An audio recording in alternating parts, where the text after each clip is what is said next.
तो बताइए, आपको ब्रह्मदेव से क्या वरदान प्राप्त हुआ है? गुप्त वरदान। ब्रह्मदेव से गुप्त वरदान प्राप्त किया है मैंने, जिसका भेद मेरे मुख से कभी उजागर नहीं हो सकता। और ब्रह्मदेव भी मेरे वचन से बंधे होने के कारण इसकी चर्चा किसी से नहीं कर सकते।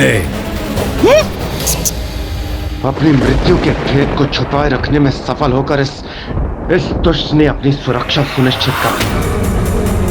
किंतु ये हुआ कैसे? बुद्धि का अभाव तो अहंकारी असुरों का स्वभाव होता है। तो फिर इस असुर में गणेश जी की युक्ति को असफल करने की बुद्धि कहां से उत्पन्न हो गई? क्या हुआ? स्तब्ध रह गए ना तुम तुच्छ गजमुख बालक? मेरे इस उत्तर की अपेक्षा नहीं थी ना तुम्हें? रहस्य है, अवश्य कोई रहस्य है, अन्य असुरों से इसके भिन्न होने के पीछे। अब अपनी माला का जाप संपन्न करके अनंत पीड़ा दूंगा तुम्हें, और तुम्हारी इस क्रीड़ा का अंत करूंगा मैं। एक कीट के समान मसल के रख दूंगा तुझे तुच्छ गजमुख।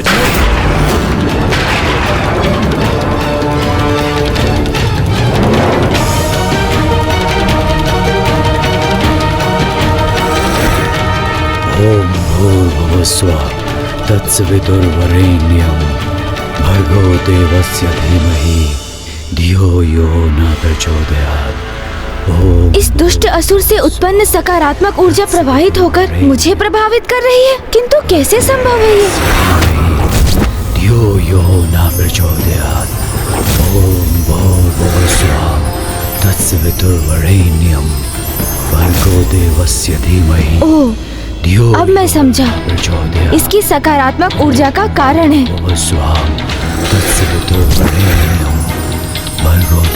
अर्थात ये अवश्य किसी वैदिक मंत्र का जाप कर रहा है।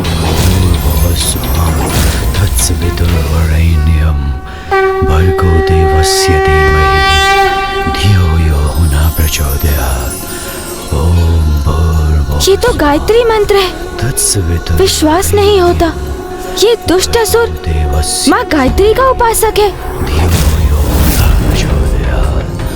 ओम भूर्भुवः स्वः तत्सवितुर्वरेण्यं भर्गो देवस्य धीमहि धियो यो न प्रचोदयात्।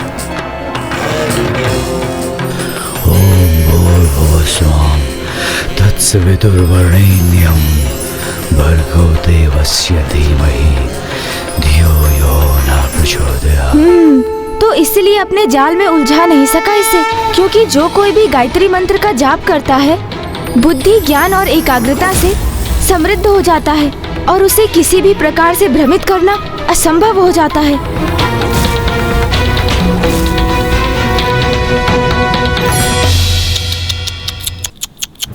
व्यर्थ हो गई ना तुम्हारी योजना तुच्छ गजमुख। क्या सोचा था तुमने? तुम्हारे जैसे तुच्छ लघुकाय बालक के बिछाए जाल में फंस जाऊंगा मैं? भूल की है तुमने, बहुत बड़ी भूल। मुझ पर अपनी युक्ति का प्रयोग करने का दुस्साहस किया। ये गणेश जी ने स्वयं को किस संकट में डाल दिया? इस दुष्ट असुर से तो युद्ध का भी कोई लाभ नहीं, क्योंकि इसके अंत का रहस्य अभी तक किसी को ज्ञात नहीं। कैसी विडंबना है ये!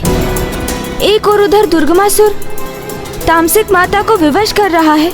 इस पापी ने गायत्री माँ की उपासना से स्वयं को सुरक्षित किया हुआ है। मुझे ही कोई उपाय करना होगा जिससे ये दुष्ट गायत्री माँ की उपासना से अपना मुख मोड़ ले।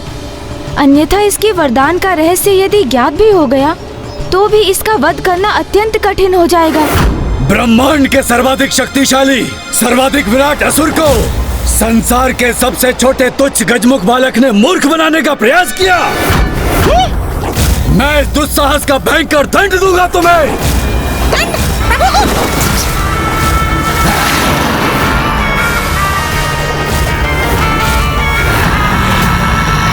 समझ गया। सर्वशक्तिशाली आप स्वयं को पुकारते अवश्य हैं असुर जी, किंतु आपको इसकी सत्यता पर संदेह है। क्या कहा तुमने? संदेह और मुझे अपने बल पर असंभव। अरे नहीं नहीं नहीं, संभव ही नहीं, सत्य है ये। आपको स्वयं पर ही विश्वास नहीं है और उसे मैं प्रमाणित भी कर सकता हूँ। शांत शांत हो जाओ तुम। मुझे प्रमाण दोगे स्वयं के अविश्वास का? जो सत्य है उसे नकारने का क्या लाभ असुर जी? ये आपका स्वयं पर आपके विश्वास का ही तो परिणाम है, जिसके कारण आप माँ गायत्री की उपासना, उनका जाप करने पर विवश हैं। जाप नहीं, उपासना नहीं, मात्र अपनी माता का स्मरण कर उनकी स्मृति से प्रेरणा प्राप्त करने हेतु उनके दिए गए मंत्र का पाठ भर करता हूँ मैं। ओह, तो आपको ये भी ज्ञात नहीं कि जिस बल का बखान आप कर रहे हैं वो माता आदि शक्ति के गायत्री माता के स्वरूप के आशीष का ही परिणाम है, जो आपको उनकी उपासना से प्राप्त हुआ है। और मुझे तो गायत्री माता स्पष्ट दिखाई भी दे रही है। हाँ, आपको आशीष देते हुए। कहाँ है गायत्री माता?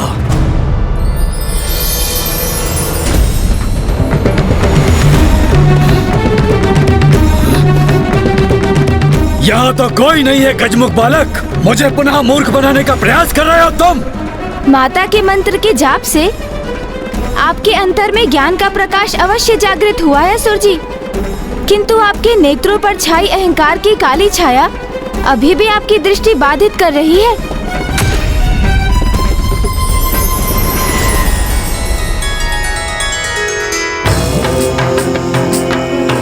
ओम भूर्भुवस्वः तत्सवितुर्वरेण्यम्।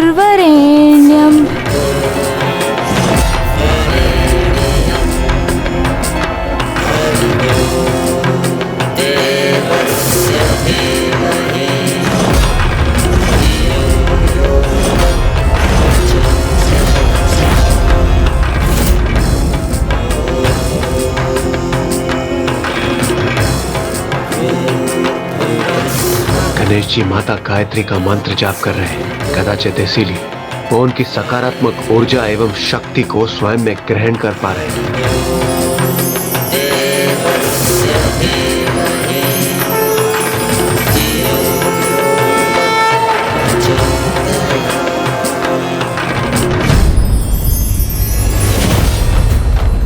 इसी मंत्र का जाप करते हैं ना आप असुर जी? वैदिक मंत्रों में सर्वोच्च है जिसका स्थान, सर्वाधिक है जिसकी महिमा, और जब भी आप इसका पाठ करते हैं तो आप ज्ञान के प्रकाश को पाने के सन्मार्ग पर चलने की प्रार्थना करते हैं। ये कैसा दोहरा आचरण है आपका असुर जी? जिन माता आदि शक्ति का विरोध कर उनसे युद्ध करने की आप इच्छा प्रकट कर रहे हैं, उन्हीं की पूजा कर उनसे बल प्राप्त करते हैं। भले ही दंभवश उनकी शक्ति की सत्ता को तो आप स्वीकार नहीं करते, किंतु अवश्य ही भीतर उनको स्वयं से श्रेष्ठ मानकर उनकी पूजा भी करते हैं आप। कैसा परिहास है ये तुम्हारा बालक?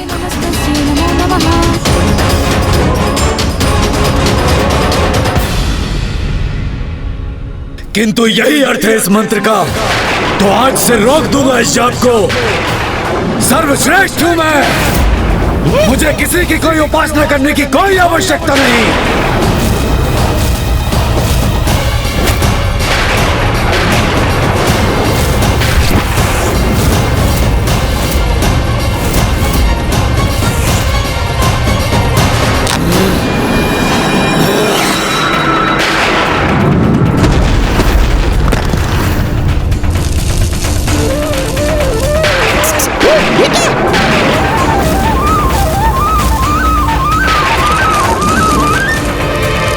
सत्य है, विनाश काले विपरीत बुद्धि।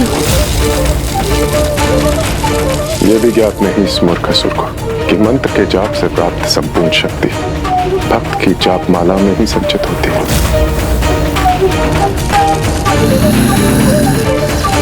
जिस माला को सदैव अपने कंठ में धारण करना चाहिए था उसे ही छिन्न भिन्न कर दिया इस दुष्ट ने, और अपने जाप से संचित शक्तियों को, उसके प्रभाव को क्षण भर में खो दिया इसने सब कुछ।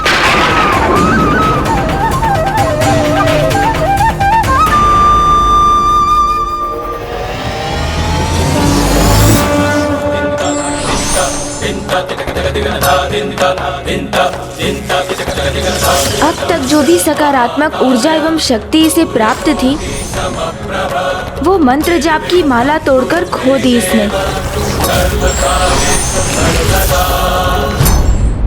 इतना तुच्छ और लघु होकर भी मेरे बल पर संदेह करने का दुस्साहस कर रहे हो तुम? अब तुम्हें अपना आहार बनाकर अपने सर्वशक्तिशाली होने का प्रमाण दूंगा तुम्हें। और ये निरीह अशक्त देवता मुझे तुम्हारा आखेट कर देखकर विलक कर रह जाने के लिए विवश होंगे।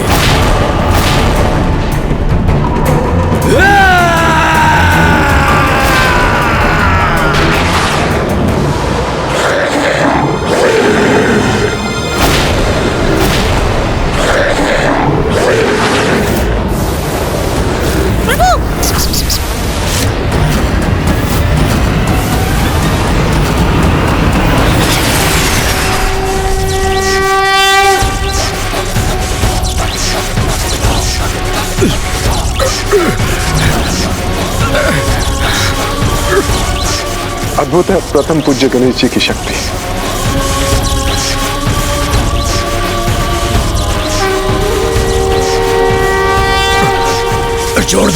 छोड़ दो मुझे गजमुख, छोड़ो मुझे। लो छोड़ दिया।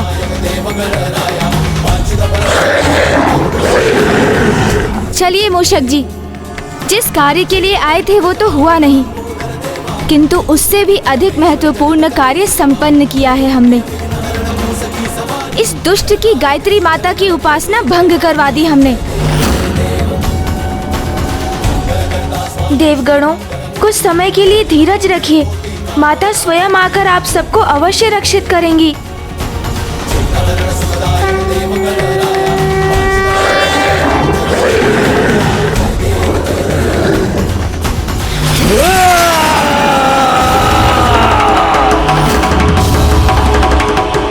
प्रस्थान कहाँ कर रहे हो गजमुख बालक? अभी ये क्रीड़ा शेष है, क्योंकि एक मच्छर अगर सिंह को डंक मारने में सफल हो जाए तो वो सिर नहीं हो जाता। मैंने तुम्हें कम आंकने की भूल अवश्य की थी, किंतु तुम्हें अरुणासुर की वास्तविक शक्ति का परिचय अब ज्ञात होगा।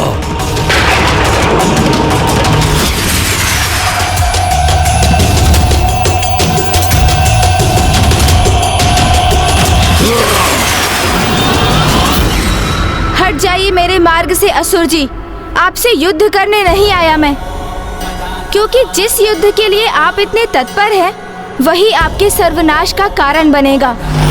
वो युद्ध निकट भविष्य में अवश्य होगा, किंतु अभी मुझे रोकने का कोई लाभ नहीं।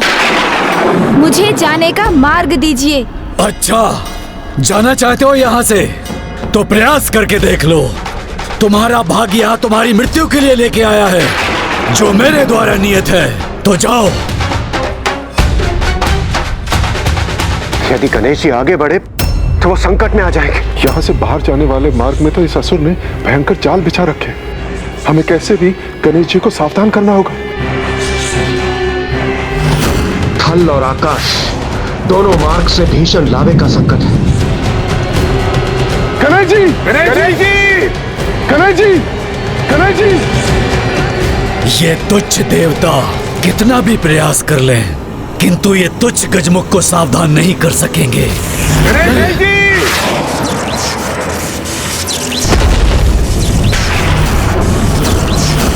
ये मूर्ख असुर कर क्या रहा है? अरे ये तो हमारे ही स्वर को बाधित करने का प्रयास कर रहा है। यहाँ से लौटने के पूर्व यदि मैं देवताओं को मुक्त करा सकता तो और अच्छा होता, किंतु यदि माँ ने मुझे इसका आदेश नहीं दिया था तो इसका यही अर्थ है कि ये शुभ कार्य उनके द्वारा ही होगा। वो स्वयं इस दुष्ट का वध कर देवताओं को मुक्त कराएंगी। इस प्रकार नहीं तो उस प्रकार ही सही, किंतु अंत तो तुम्हारा आज ही होकर रहेगा तुच्छ गजमुख। आकार ही कितना है तुम्हारा, इसलिए तुम अपनी मृत्यु के लिए उबलते लावा का चुनावरण करो अथवा धधकती अग्नि का। दोनों ही क्षण भर में तुम्हारा अस्तित्व मिटा देंगे।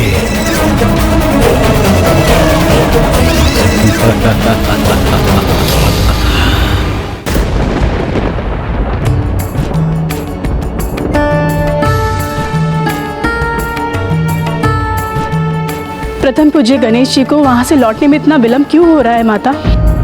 अवश्य लौटेगा पुत्र गणेश, और जो वचन दिया है उसे पूर्ण भी करेगा।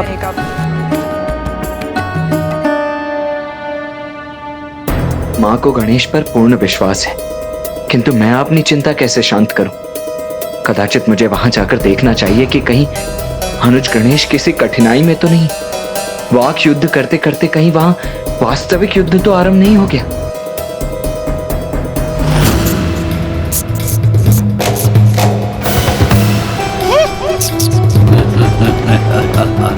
अब कुछ ही पल शेष हैं इस तुच्छ गजमुख के जीवन के।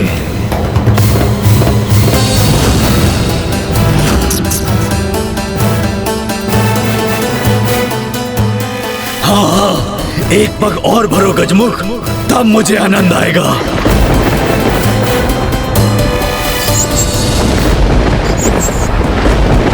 रुक जाइए मूषक जी। क्या हुआ प्रभु?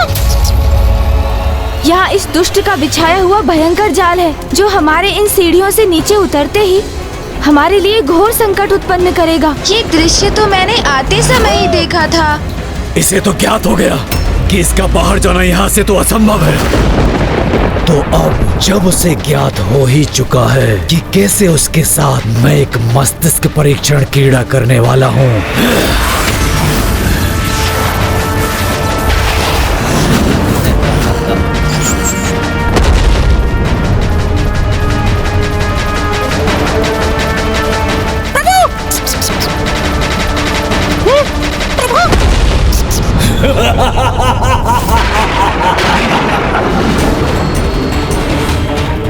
अब तुम्हारे समक्ष दो ही मार्ग हैं। प्रथम, मुझसे युद्ध कर अपनी मृत्यु स्वीकार करो, अथवा यहाँ से जाने की चेष्टा करो। किंतु स्मरण रखना, यदि तुमने थल मार्ग से जाने का प्रयास किया तो उबलता हुआ लावा तुम्हें पिघला देगा, और आकाश मार्ग से जाने का प्रयास किया तो धधकती हुई ज्वाला से झुलसकर नष्ट हो जाओगे तुम। तुम्हारे जैसे छोटे गजमुख को यहाँ आने से पूर्व अनेक बार विचार करना चाहिए था। से मैं यहाँ आया हूँ, आप मुझे तुच्छ पुकार कर मुझे स्वयं से निम्न प्रमाणित करने की चेष्टा कर रहे हैं। अपने विशाल काय आकार को लेकर इतना अहंकार क्यों है आपको? आकार ही किसी के सामर्थ्य का सूचक क्यों है आपके लिए? उचित कहा प्रभु। हाँ, ये भी सत्य है कि कुछ स्थिति में आकार सर्वाधिक महत्वपूर्ण अवश्य हो जाता है, जैसे इस समय मेरे नहीं तुम्हारे इस साम्राज्य के लिए।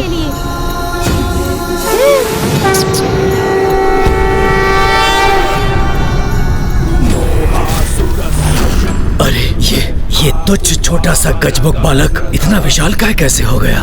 ओम गजाननं भूतागणाधिसेवितं। प्रभु!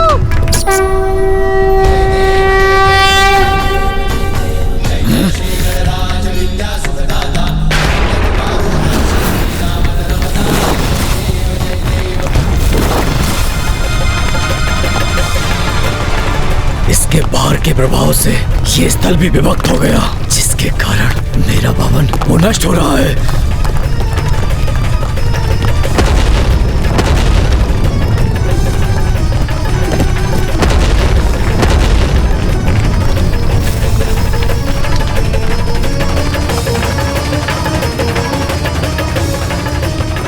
अंततः गणेश जी ने इस दुष्ट को अपनी वास्तविक शक्ति का परिचय दे ही दिया। मेरे विचार से आज हम दोनों ने एक अत्यंत महत्वपूर्ण पाठ सीखा है कि हमें अपने शत्रु को कभी कम नहीं आंकना चाहिए।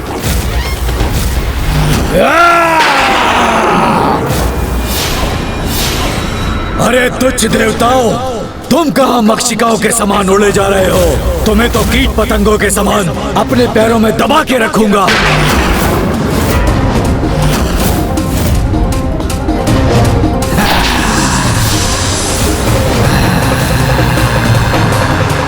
मूर्खसुर, जिनके पुत्र ने तुम्हारी ऐसी अवस्था की है, जब वो स्वयं यहाँ पधारेंगी तो तुम्हारी कैसी दुर्दशा करेगी, ये तो तुम्हें ज्ञात हो ही गया होगा।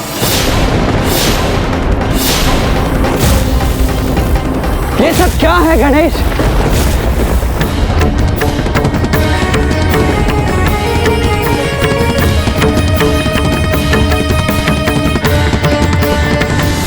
यहाँ क्या करने आए थे तुम? और ये सब क्या कर दिया तुमने? शक्ति प्रदर्शन में देखो कितना विनाश कर दिया है तुमने। और माँ को दिया हुआ वचन, जिस कार्य के लिए उन्होंने तुम्हें यहाँ भेजा था, वो पूर्ण किया ना तुमने? क्या उस असुर के वध का उपाय ज्ञात कर सके तुम? उत्तर दो गणेश। नहीं भैया, किंतु उस दुष्ट को एक उचित पाठ पढ़ाने की बहुत आवश्यकता थी। वो मेरी युक्ति में नहीं उलझा। किंतु आप चिंता ना करें, मैं वो भी अवश्य ज्ञात कर लूंगा भैया। किंतु अब उसकी मृत्यु के कारण को कैसे ज्ञात करेंगे हम, ये मेरी समझ के बाहर है गणेश। मुझे खेद है भैया, मैं अरुणासुर को प्राप्त हुए उसके गुप्त वरदान के बारे में कुछ भी ज्ञात नहीं कर सका। मैं मेरी युक्ति में सफल नहीं हो सका। किंतु अब उसकी मृत्यु के कारण को कैसे ज्ञात करेंगे हम, ये मेरी समझ के बाहर है गणेश। जब ब्रह्मदेव ने उसे वो वरदान प्रदान किया तो उस समय उन दोनों के अतिरिक्त वहां और कोई नहीं था। तो उन दोनों के अतिरिक्त और किसे ज्ञात हो सकता है ये रहस्य? अब हम स्वयं तो अतीत में जाकर वो संवाद सुन नहीं सकते ना गणेश।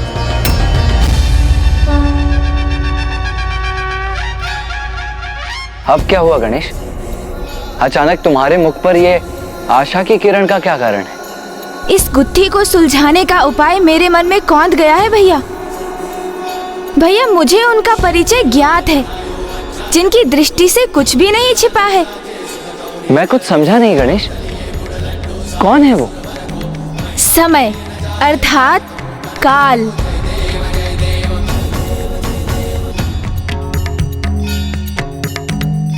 काल को सब ज्ञात है, अर्थात माता कालरात्रि को सब ज्ञात है भैया। बीते समय में जाकर उस रहस्य को उद्घाटित करने में वो हमारी सहायता करेंगी।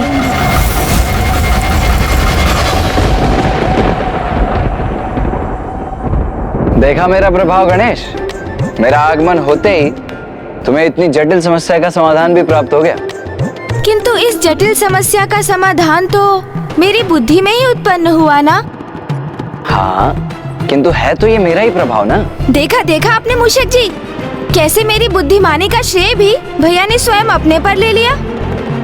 किंतु प्रभु, ये भी तो हो सकता है यह मुझ बुद्धिमान की उपस्थिति के कारण आपको ये विचार आया हो। ओहो मूषक जी, आप भी ना। ये तो बिल्कुल उचित कहा आपने मूषक जी। धन्यवाद कार्तिकेय जी, धन्यवाद। गणेश, हास परिहास में हमारा समय व्यर्थ करना उचित नहीं है। अब समाधान तो सूझ गया है, किंतु माता कालरात्रि को समय में पीछे जाकर हमें सब बताने के लिए कैसे मनाओगे?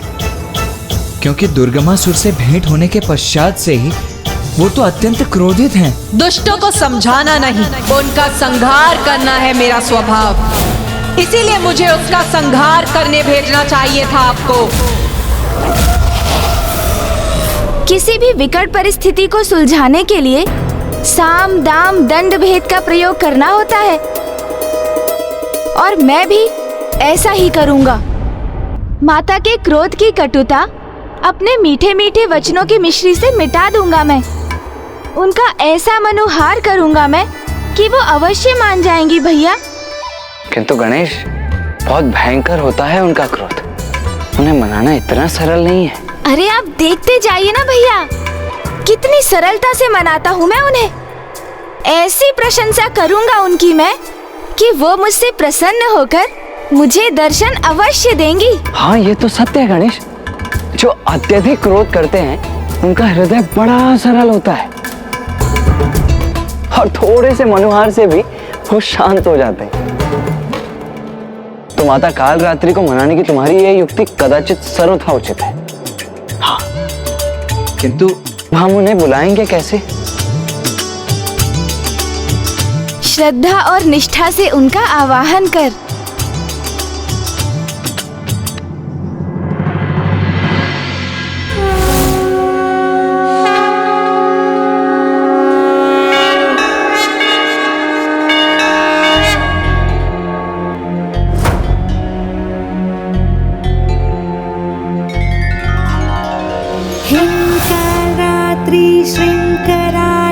च किं कल्याणि कलावती कालमाता कलिदर्पिणी समदिशकुपान्विता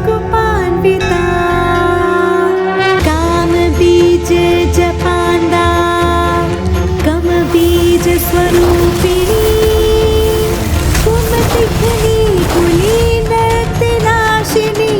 कुलकामिनी क्लीं ह्रीं श्रीं मन्त्रवर्णेन कालकण्टकघातिनी कृपामयी कृपाधारा कृपापारा कृपागमा कृपामयी कृपाधारा कृपापारा कृपागमा कृपामयी कृपाधारा कृपापारा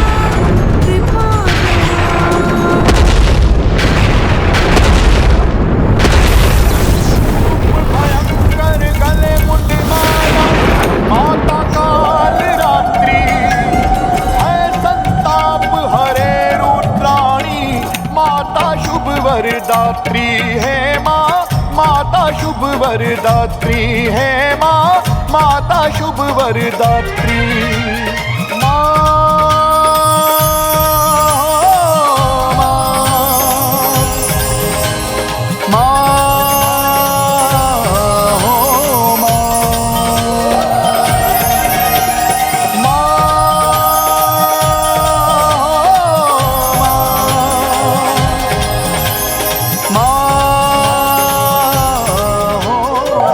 बताओ क्यों आवाहन किया मेरा? माता, मेरी विकट समस्या आप ही समझ सकती हैं और उसका समाधान भी आप ही मुझे बता सकती हैं। क्योंकि जो पूर्व में अवस्था आपकी थी वही अवस्था अब मेरी है, इसलिए मैंने आपका आवाहन किया है माता। क्योंकि माता, जिस प्रकार माँ ने आपको दुर्गमासुर को समझाने के लिए भेजा था, वैसे ही मैं भी माँ के आदेश से अरुणासुर के पास जाने के लिए विवश हुआ। और फिर? किंतु माता, यदि कोई दुष्ट अहंकारी कुछ समझना ही ना चाहे तो उसे भला कोई कैसे समझा सकता है? जैसे आप दुर्गमासुर को समझाने में असफल हुई, उसी प्रकार अरुणासुर की मृत्यु का रहस्य ज्ञात करने में मुझे भी असफलता का सामना करना पड़ा माता। किंतु अब आप ही बताइए ना माता, यदि शीघ्र ही ऐसे दुष्टों का अंत नहीं किया गया तो वे इसी प्रकार पाप कर्मों में लिप्त रहेंगे और पृथ्वी देवी उनके पापों का भार सहने के लिए विवश होती रहेंगी। इसीलिए तो मैंने अपना मत व्यक्त किया था कि इन दुष्टों को अभी इसी क्षण नष्ट कर देना चाहिए। हाँ माता, मेरा भी मत आपके ही समान है और आप तो उसी समय उस दुष्ट दुर्गमासुर का वध कर सकती थी। किंतु मैं चाहता भी तो अरुणासुर का वध करने में अक्षम रहता माता। क्यों? ऐसी कौन सी बाधा है जो तुम्हें अक्षम्य बनाती है? यही माता कि अरुणासुर का मुझे क्या, किसी को उसके वध का उपाय ज्ञात नहीं। ब्रह्मदेव का वरदान और उस वरदान को गुप्त रहने का वचन दोनों ही प्राप्त है उस दुष्ट को। इसलिए जो रहस्य ब्रह्मदेव उजागर नहीं कर सकते वो मैं स्वयं ज्ञात करने गया था माता, किंतु असफल हो गया और अब प्रथम बार माँ के आदेश का पालन करने में असफल होकर लौटना होगा मुझे। किंतु अपना ये असफल लज्जित मुख कैसे दिखाऊंगा माँ को मैं? मेरी असफलता से तो उन्हें बहुत दुख होगा ना माता। और वो तो यही कहेंगी ना माता कि पुत्र, तुम अरुणासुर के वध के रहस्य को उजागर नहीं कर सके, तो उसका वध कैसे करोगे तुम? ऐसा कुछ नहीं होगा पुत्र, तुम निश्चिंत रहो। अरुणासुर का भेद मैं तुम्हें बताऊंगी। कहा था ना भैया कि सरलता से माता को मनुहार से मना लूंगा मैं। चतुर गणेशा, तुम्हें निराश होकर नहीं लौटने दूंगी मैं। काल चक्र को विपरीत दिशा में घुमाकर अतीत का वो दृश्य उत्पन्न करूंगी जब अरुणासुर को वो वरदान प्राप्त हुआ था।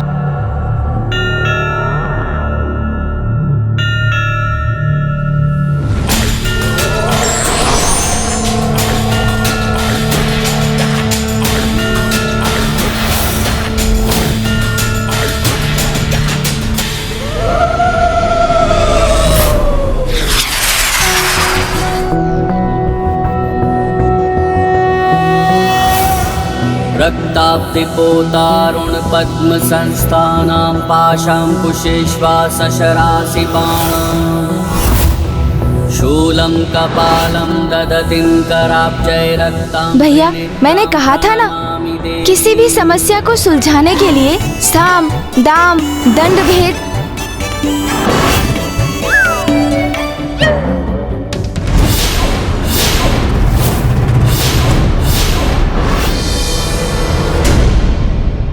अरे माता, यहाँ क्यों रुक गई आप? ये तो वो दृश्य नहीं है जो हमें देखना है। आप अभी उचित दृश्य पर नहीं पहुँची हैं। विलंब मत करिए ना माता, समय चक्र को थोड़ा और घुमाइए ना। आपको स्मरण है ना, हमें तो वो दृश्य देखना है जिसमें ब्रह्मदेव ने अरुणासुर को वरदान दिया था। हाँ माता। उचित कहते हो तुम। इसमें तो तुम और कुमार कार्तिक ही हैं। किंतु हम समय के इस बिंदु पर रुक ही गए, तो मुझे तुम्हारा वार्तालाप सुनने का मन हो रहा है।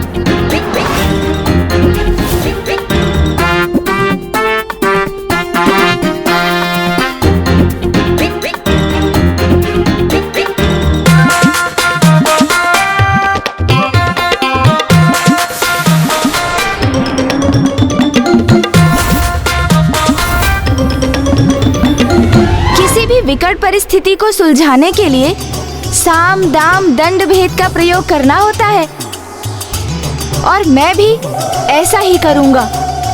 माता के क्रोध की कटुता अपने मीठे मीठे वचनों की मिश्री से मिटा दूंगा मैं। उनका ऐसा मनोहार करूंगा मैं कि वो अवश्य मान जाएंगी भैया। अरे आप देखते जाइए ना भैया, कितनी सरलता से मनाता हूँ मैं उन्हें।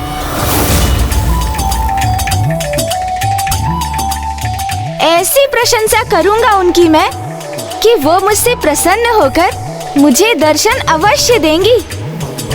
जो अत्यधिक क्रोध करते हैं उनका हृदय बड़ा सरल होता है।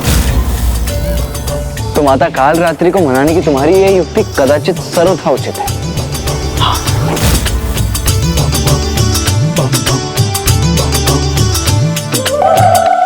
इतना दुस्साहस कि तुम दोनों ने मुझे मूर्ख बनाने का प्रयास किया।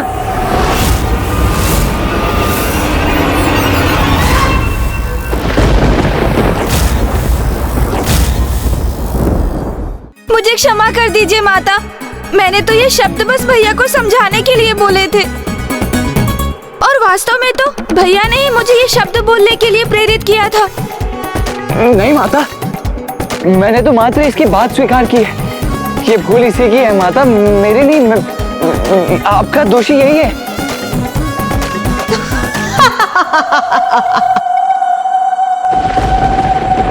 तुम दोनों बहुत चतुर समझते हो ना अपने आप को, किंतु स्मरण रखो, तुम दोनों की माता हूं मैं,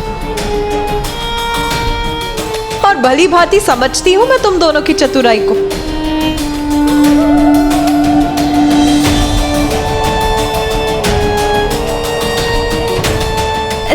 तो माता, आप मुझसे रुष्ट नहीं हैं? और आप हमें अतीत के उस पल में भी ले जाएंगी ना? हाँ पुत्र, क्योंकि तुमने मेरी स्तुति में जिस स्तोत्र का उच्चारण किया था, मैं उससे बहुत प्रभावित हूँ।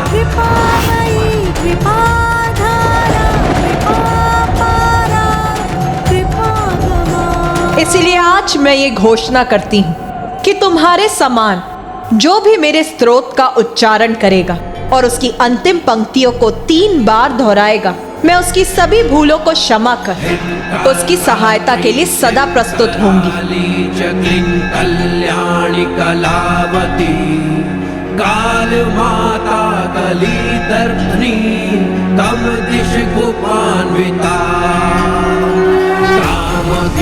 बीज बांधा तम बीज स्वरूपिणी तुम दिग्नी कुलीन नाशिनी।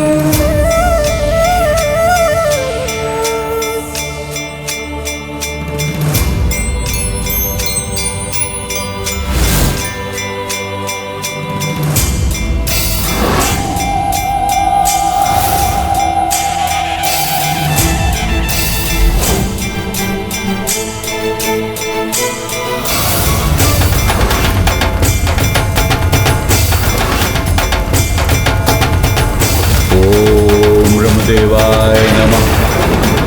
ओम ब्रह्मदेवाय नमः। ओम ब्रह्मदेवाय नमः। ओम ब्रह्मदेवाय नमः। ओम ब्रह्मदेवाय नमः। ओम ब्रह्मदेवाय नमः। अरुणासुर, उठो अरुणासुर, तुम्हारा तप सफल हुआ।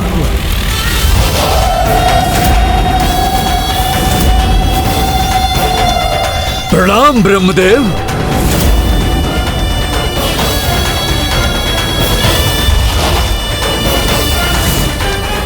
मैं अपना तप आपके चरणों में समर्पित करता हूं प्रभु।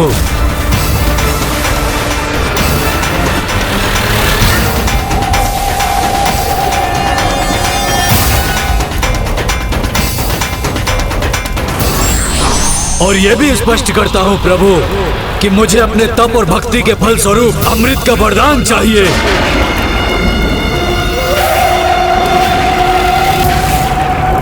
अरुणासुर, मैं तुम्हारे इस घोर तप से अत्यंत प्रसन्न हुआ, किंतु अमृत प्रदान करने में मैं असमर्थ हूं। प्रभु, इस तप की दीर्घ अवधि में अनेक कष्ट सहे हैं मैंने। प्रथम सहस्त्र 10 वर्ष मात्र वायु और सूखे पत्ते को ही आहार बनाया मैंने, और फिर 10 सहस्त्र वर्ष मैंने जल की बूंदों का ही पान किया प्रभु, और अंतिम 10 वर्ष मैंने कुछ भी ग्रहण नहीं किया प्रभु। और आप कह रहे हैं मुझे आप अमृत का वरदान नहीं दे सकते, तो फिर क्या लाभ हुआ इतने कठोर तप का प्रभु? बताइए प्रभु, बताइए, फिर क्या लाभ हुआ? अरुणासुर, मैं भी शक्ति के नियमों से बंधा हूं, और मृत्यु सृष्टि का अंतिम अटल सत्य है। अमृत तो मैं तो क्या, तुम्हें कोई भी प्रदान नहीं कर सकता। हाँ, तुम ये चुनाव अवश्य कर सकते हो कि किसके द्वारा तुम्हारी मृत्यु असंभव है और किसके हाथों से तुम्हारी मृत्यु संभव हो सकती है। ये वरदान मैं अवश्य दे सकता हूँ। अच्छा, यदि आप अपने भक्त के लिए इतना ही कर सकते हैं तो फिर यही उचित है, किंतु मेरी एक अवस्था है। वचन दीजिए मुझे कि आप मेरे वरदान को गुप्त रखेंगे, उसका रहस्य किसी भी परिस्थिति में किसी के समक्ष उजागर नहीं करेंगे।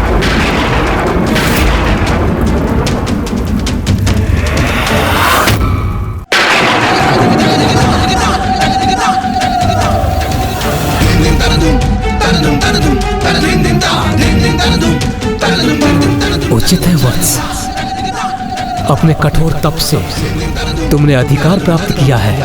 मैं तुम्हें वचन देता हूँ, मैं तुम्हारे वरदान के विषय में कभी भी किसी से कुछ नहीं कहूंगा। तो फिर मुझे ये वरदान देने की कृपा कीजिए प्रभु कि मेरा वध कोई देवता, असुर, स्त्री, किन्नर, पशु, यक्ष, नाग, गंधर्व द्वारा संभव न हो सके।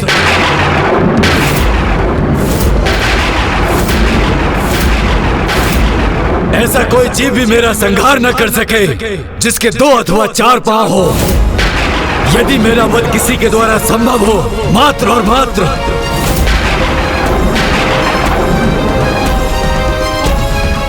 6 पांव वाली तुच्छ रानी कीट ही कर सके, जिसका स्वर ब्रह्मांड की गूंज के समान हो।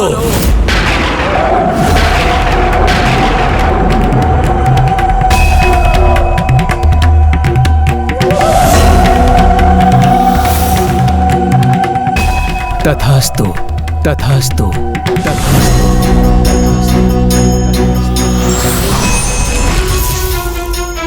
6 पांव वाली तुच्छ रानी कीट ही कर सके, जिसका स्वर ब्रह्मांड की गूंज के समान हो।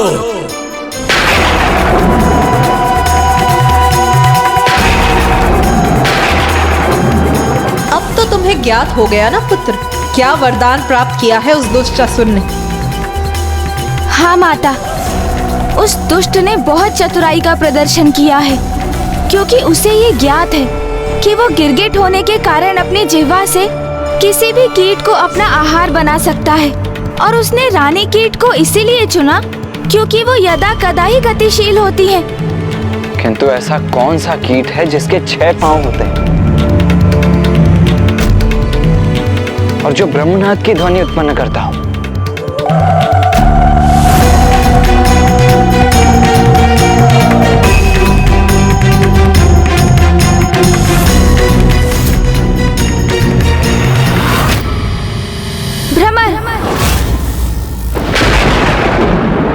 भ्रमर है वो कीट।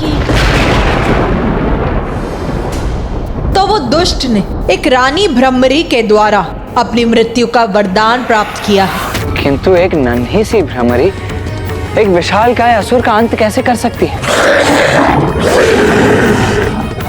और वो भी एक ऐसे असुर को एक भ्रमरी कोई क्षति कैसे पहुंचा सकती है जो भांति भांति के कीटों को अपना आहार बनाकर ही अपना उदर भरता हो, जो अपनी जीभा मात्र से ही किसी भी कीट का अंत कर देता हो।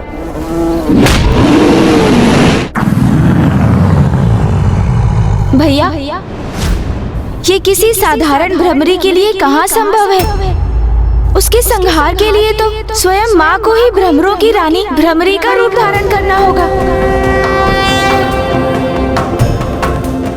कितनी अद्भुत और अपूर्व होगी ये घटना, जिसका साक्षी बनने का सौभाग्य प्राप्त करने की बड़ी उत्सुकता से प्रतीक्षा करूंगा मैं।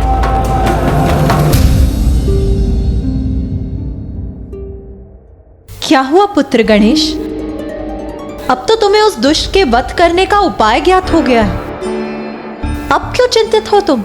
माता, मैं यही सोचकर चिंतित हूँ कि संपूर्ण सृष्टि जिनकी पूजा करती है, समस्त देवियाँ जिनकी सेवा कर स्वयं को धन्य समझ रही थी, स्वयं त्रिदेव जिनकी आरती कर रहे थे, वो जो स्वयं संपूर्ण सृष्टि की सर्वे सर्वा है, जिनके कारण ये अंतरिक्ष और ग्रह है, और जो सभी लोगों के उत्पत्ति के कारण भी है, उन देवी माता आदि शक्ति से एक छोटी सी प्राणी, एक लघु भ्रमरी का रूप धारण करने के लिए कैसे अनुरोध करेंगे?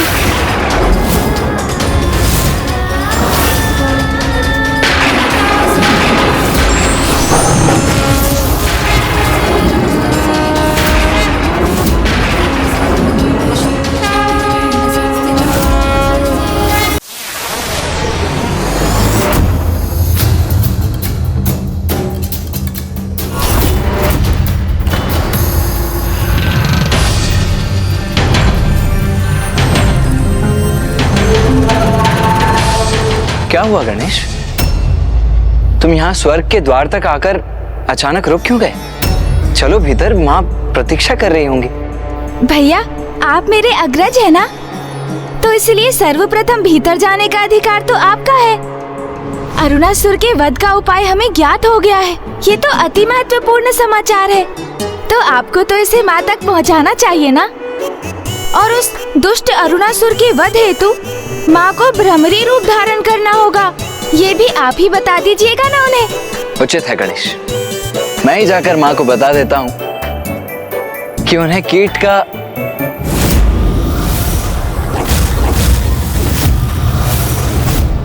ओह, तो गणेश ने बड़ी चतुराई से माँ तक ये समाचार पहुँचाने का भार मुझ पर ही डाल दिया।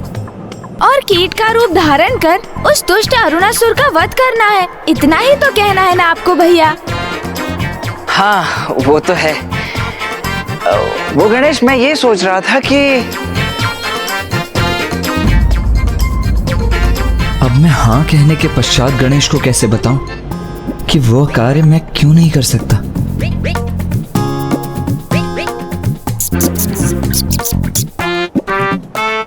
क्या हुआ? तुम दोनों स्वर्ग लोक के भीतर प्रवेश करने के स्थान पर यहाँ क्यों रुक गए? और किस वार्तालाप में उलझ गए हो तुम दोनों? माता, हम तो आप ही की प्रतीक्षा कर रहे थे। क्यों गणेश? वो क्या है ना, क्योंकि जब माता साथ हो तो पुत्रों का आगे रहना उचित नहीं है, इसीलिए आप भीतर प्रवेश कीजिए ना, हम आपके पीछे पीछे प्रवेश करेंगे। क्यों गणेश? हाँ हाँ हाँ हाँ भैया। और माता, अरुणासुर के वध के उपाय के जिस प्रश्न ने हम सभी को उलझा कर रखा था, उसका उत्तर तो आप हमें ज्ञात हो गया है। तो ये समाचार आपके मुख से सुनकर मां कितनी प्रसन्न होंगी, और हाँ, उन्हें ये बताना आपके लिए भी कितना सुखद होगा ना कि अरुणासुर का वध अब निकट ही है। बस उसके लिए मां को एक कीट अर्थात भ्रामरी का रूप धारण करने की देर है बस। क्यों गणेश, है ना? हाँ हाँ हाँ हाँ भैया। हाँ हाँ अवश्य, क्यों नहीं। मैं अवश्य बताऊंगी उन्हें कि किस प्रकार बार बार तुम दोनों मुझसे चतुराई करने के असफल प्रयास कर रहे थे।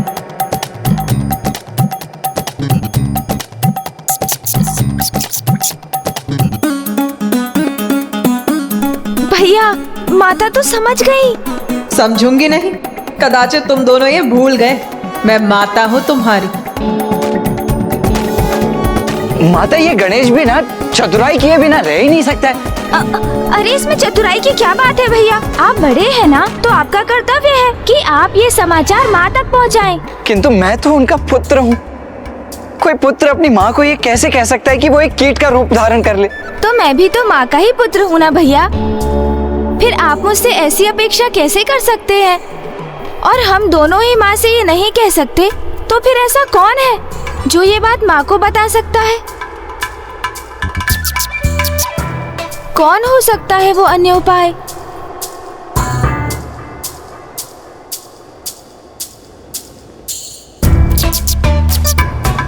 मूषक जी।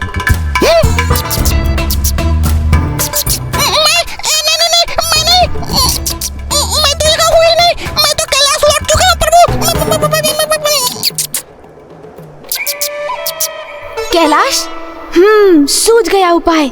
माता, भैया, इस उलझन को सुलझाने की युक्ति सूझ गई है मुझे। तो शीघ्र बताओ गणेश, माँ वहाँ बड़ी अधीरता से प्रतीक्षा कर रही हैं, बताओ शीघ्रता से।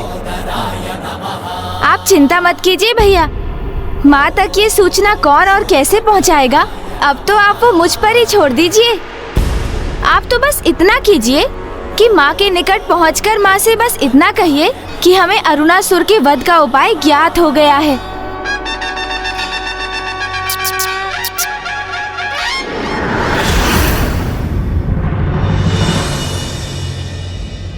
पुत्र कार्तिकेय, पुत्र, तुम तो गणेश की सूचना प्राप्त करने गए थे ना, तो कहो गणेश कुशल तो है ना? हाँ माँ, गणेश तो पूर्ण रूप से सकुशल है। तो फिर कहाँ है वो? अरुणासुर के वध का उपाय ज्ञात कर वो अभी तक लौटा क्यों नहीं पुत्र?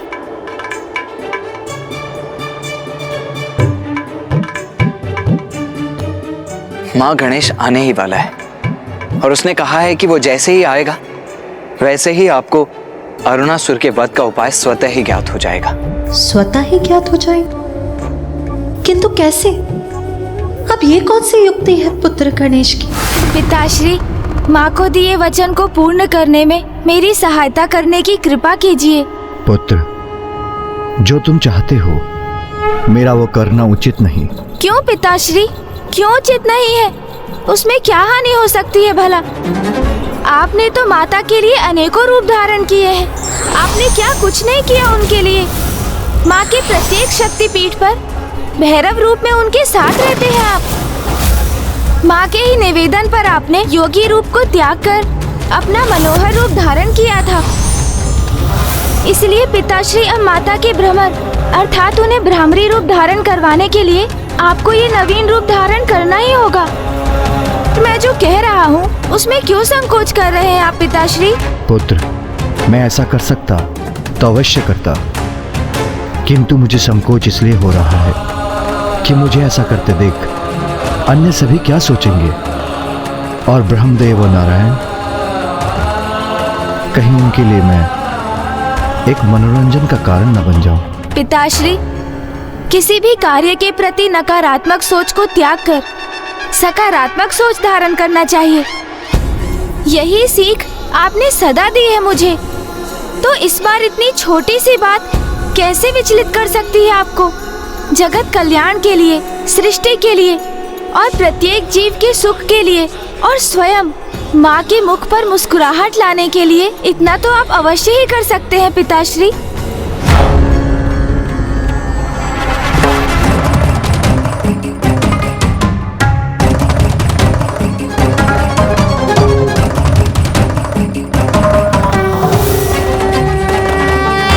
अधिक विचार मत कीजिए पिताश्री। जगत के जीवों की भलाई के लिए, माता की मुस्कुराहट के लिए मेरा अनुरोध स्वीकार कीजिए।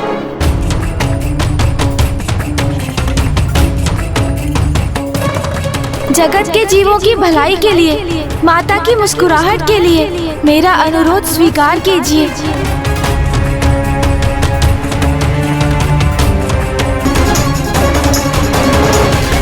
उचित है पुत्र, जो तुम चाहते हो मैं धारण करूंगा वो रूप। फिर तुम मुझे उस रूप में स्वर्गलोक ले जाओगे, जहां तुम्हारी माँ तुम्हारी प्रतीक्षा कर रही है।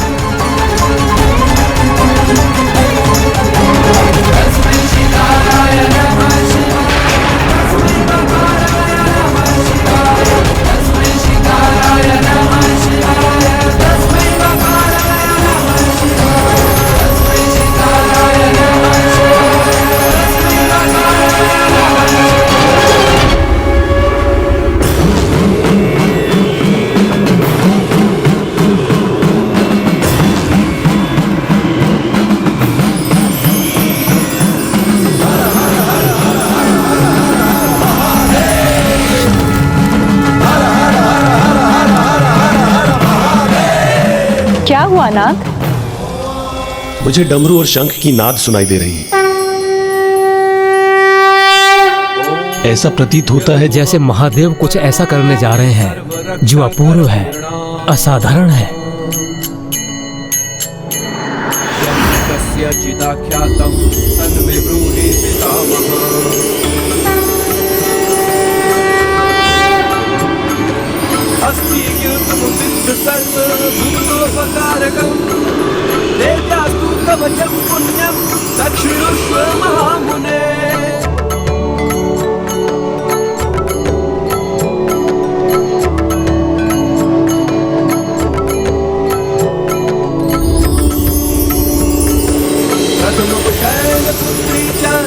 अद्भुत!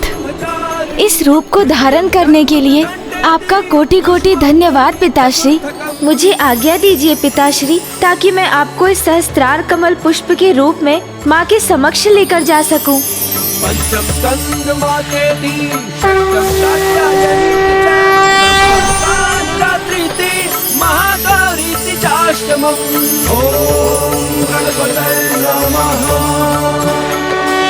अब पुत्र गणेश सहस्त्रार कमल पुष्प रूप में महादेव को देवी आदि शक्ति के पास स्वर्गलोक ले जा रहा है।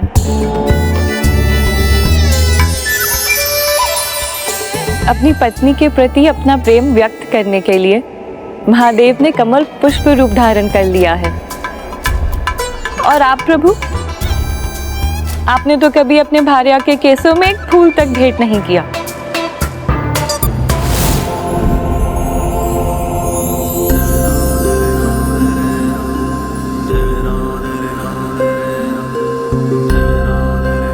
कमल पुष्प पर स्थित होकर आपको महादेव का कमल पुष्प रूप धारण करना मनोरंजन का कारण प्रतीत हो रहा है। महादेव के त्याग को आप कैसे समझ सकते हैं स्वामी? स्वयं कमल पुष्प पर विराजमान अवश्य रह सकते हैं, किंतु महादेव के समान मान अपमान की चिंता किए बिना अपनी पत्नी के मुख पर मुस्कुराहट देखने के लिए, अपनी पत्नी के लिए निसंकोच इस प्रकार पुष्प रूप धारण कर सकते हैं क्या आप?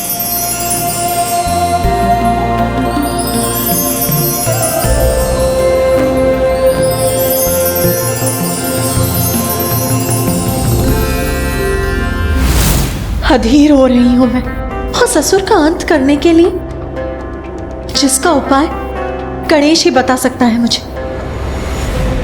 किंतु कहाँ है पुत्र गणेश? वो अभी तक लौटा क्यों नहीं? माँ, गणेश को कुछ समय का अवकाश और दे दीजिए, वो बस आता ही होगा माँ।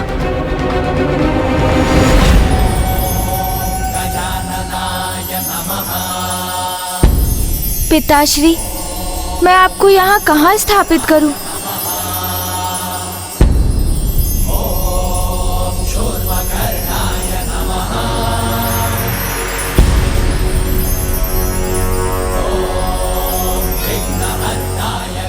स्वामी, आप मुखदर्शक ही बने रहेंगे अथवा जाकर गणेश की सहायता भी करेंगे?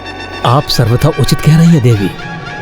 हमें वहां जाकर गणेश की सहायता करनी चाहिए।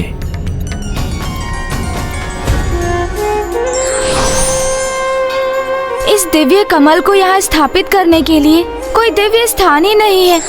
चिंता न करो पुत्र गणेश, इस पुष्प के लिए उपयुक्त स्थान तुम्हें शीघ्र प्राप्त होगा।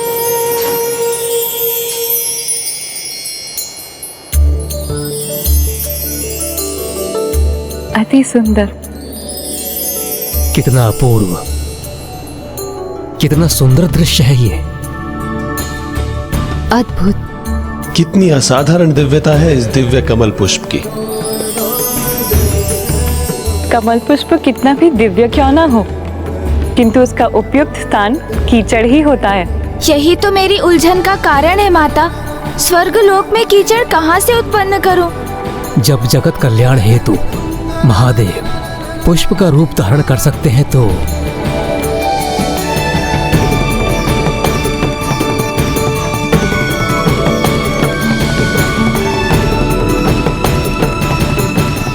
अवश्य।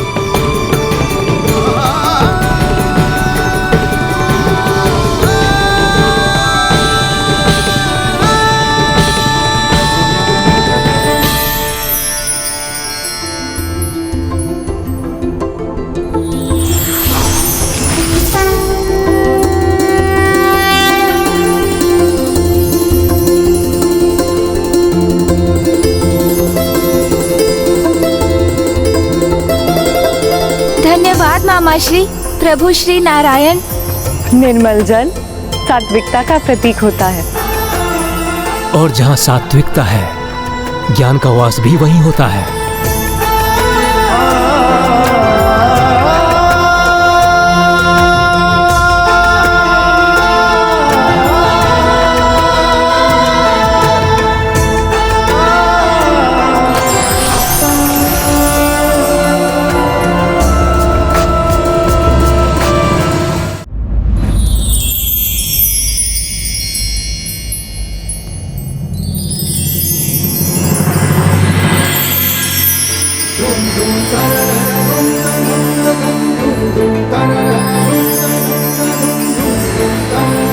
नारायण की शुद्धता और निर्मलता का जब सृष्टि के समस्त ज्ञान के धारक ब्रह्मदेव से संयोग होता है, तभी उस स्थान पर पूर्ण ज्ञान रूपी सहस्त्रार कमल स्वयं महादेव के स्थित होने का आधार तैयार होता है। अर्थात जब कोई स्वयं के व्यक्तित्व को निर्मल जल के समान शुद्ध और पवित्र बना लेता है, तभी वो पूर्ण ज्ञान को प्राप्त करने के योग्य बनता है।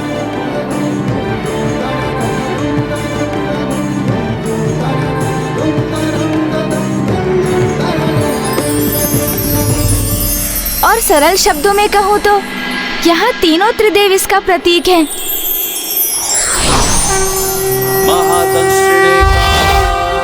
जहाँ ज्ञान के साथ पवित्रता है, वहीं परम ज्ञान की प्राप्ति भी संभव है। हिरण्यश्रवसे द्वारिणे भीमाय भीम पराक्रमाय ओम नमो नमः।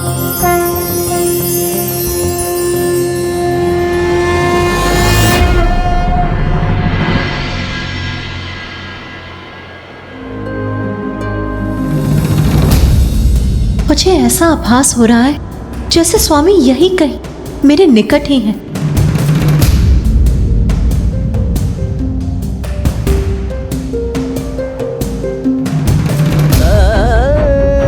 किंतु यदि वो मेरे निकट है तो मेरे सम्मुख क्यों नहीं आ रहे हैं?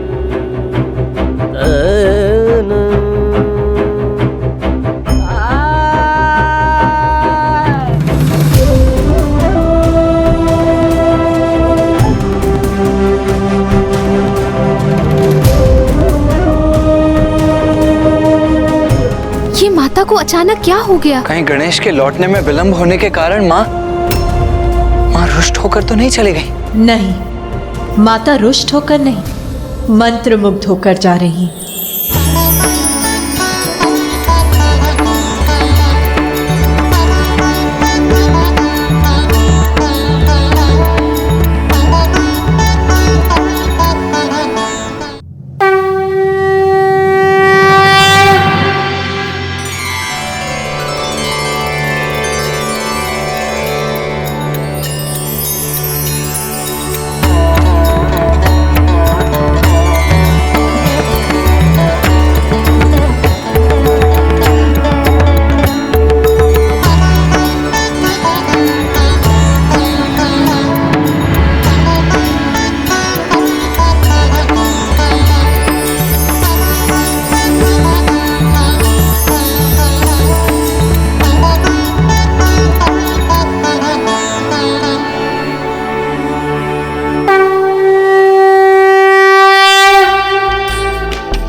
उमा,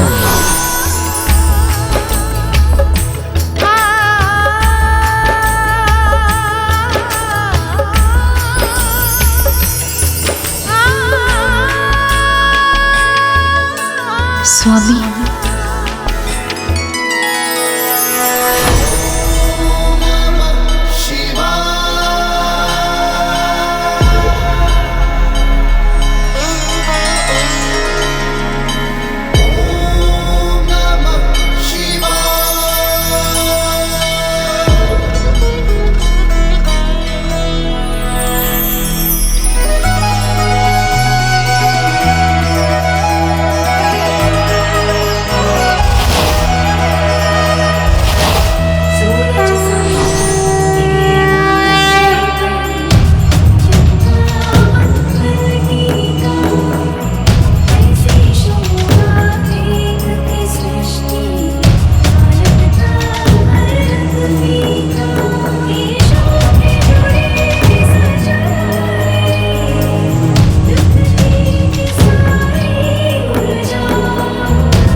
अद्भुत है तुम्हारी युक्ति गणेश। तुम्हें माता से कुछ कहने की आवश्यकता भी नहीं पड़ी और उन्होंने ब्रह्मरी रूप भी धारण कर लिया। ये तो उस अनंत प्रेम और अनुराग का ही प्रभाव है जो माता आदि शक्ति महादेव के प्रति रखती हैं। और इसी भाव के कारण ही वो सहस्त्रार कमल रूप में महादेव के निकट जाने के लिए भी उन्होंने ब्रह्मरी का रूप धारण किया। माता ब्रह्मरी देवी की, माता ब्रह्मरी देवी की, माता ब्रह्मरी देवी की, माता ब्रह्मरी देवी की। उमा, आपके इसी ब्रह्मरी अवतार को संसार के सम्मुख लाने के लिए ही मुझे कमल पुष्प का रूप धारण करना पड़ा। अरुणासुर को यही वरदान प्राप्त है कि उसका वध एक ब्रह्मरी द्वारा ही संभव हो, जिससे आप उस पापी के विनाश हेतु ब्रह्मरी रूप धारण करें। ब्रह्म, कीट, जननी, साधारण कीट हो या कोई अन्य जीव, सृष्टि के सभी चराचर जीवों की जननी मैं ही तो हूं। तो भला मुझे एक कीट का रूप धारण करने में क्या आपत्ति होती स्वामी? इसके लिए आपको इतने कष्ट उठाने की कोई आवश्यकता नहीं थी। सर्वथा सत्य है आपका ये कथन, किंतु इससे मुझे कोई कष्ट नहीं, अपितु ये तो मेरा सौभाग्य है और अरुणासुर का ये दुर्भाग्य, क्योंकि अब उसका अंत समय आ चुका है। उसके पापों की गागर भर चुकी है।